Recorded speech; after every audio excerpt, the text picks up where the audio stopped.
Iran ने Hormuz straight को पूरी तरह बंद करने का ऐलान कर दिया है। अमेरिकी हमलों के जवाब में ईरान ने कुवैत, बहरीन और जॉर्डन में अमेरिकी ठिकानों को निशाना भी बनाया। खाड़ी क्षेत्र में बढ़ा तनाव और जो मंडी है इसको लेकर के खासतौर से जहां पर क्रूड ऑयल मंडी है उसमें काफ़ी इसका असर पड़ रहा है। समुद्री व्यापार पर, ट्रेड पर खतरा मंडरा रहा है। आप देख रहे हैं न्यूज़ 18 का सोशल मीडिया प्लेटफॉर्म। मैं हूं विशाल। दोस्तों, मिडिल ईस्ट में लगातार हालात गंभीर होते जा रहे हैं। अमेरिका और ईरान के बीच बढ़ते फौजी टकराव ने अब पूरी दुनिया को फिक्रमंद कर दिया है। ईरान ने एक बड़ा और कड़ा कदम उठाते हुए दुनिया के सबसे अहम समुद्री रास्तों में से एक हॉर्मुज़ स्ट्रेट को पूरी तरह बंद करने का ऐलान कर दिया है। यानी पूरी तरह बंद, मतलब पूरी तरह बंद, ये ईरान का कहना है। ईरान ने 11 जून को ये ऐलान किया है कि हॉर्मुज़ स्ट्रेट को सभी तरह के जहाज़ों के लिए पूरी तरह बंद कर दिया गया है। ये फैसला अमेरिका के जरिए ईरान पर किए गए ताज़ा हवाई हमलों के बाद लिया गया है।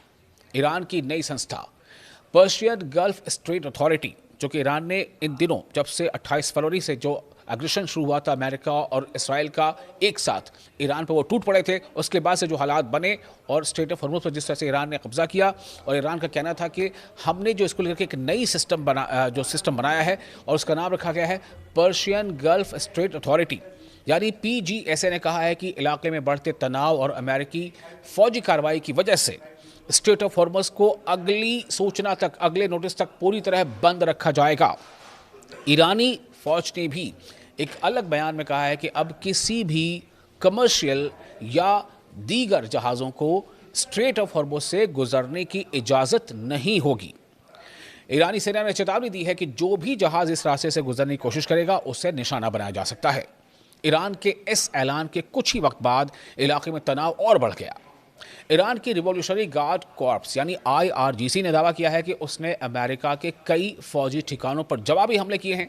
IRGC के मुताबिक कुवैत के अली अल सलेम एयरबेस और अहमद अल जाबिर एयरबेस, बहरीन के शेख ईसा एयरबेस और जॉर्डन के कुछ अमेरिकी सैन्य ठिकानों यानी अमेरिकी फौजी सेंटर्स हैं, उनको निशाना बनाया गया है। ईरान का कहना है कि उसने 2 मरहलों में, 2 फेजेस में ये मिलिट्री ऑपरेशन चलाया और कुल 18 अमेरिकी सैन्य ठिकानों पर हमले किए।